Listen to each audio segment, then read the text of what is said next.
Hello guys, अगर आपको बहुत सर्दी और खांसी हो चुकी है तो ये मेथड यूज़ करें। 4 अंडों को 10 मिनट के लिए हाई फ्लेम पे उबाल लीजिए।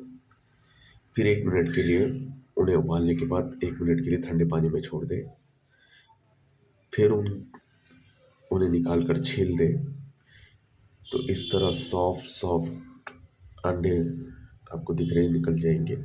उसके बाद उसे 2 पीस में कट कर लीजिए। फिर उसके बाद हम टेस्ट के लिए कुछ चाट मसाला ऐड करेंगे, अपने हिसाब से ऐड कर लेना।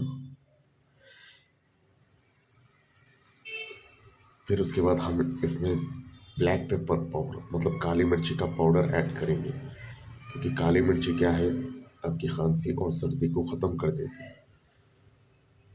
तो लीजिए मज़े, ये हो गया रेडी। बाय।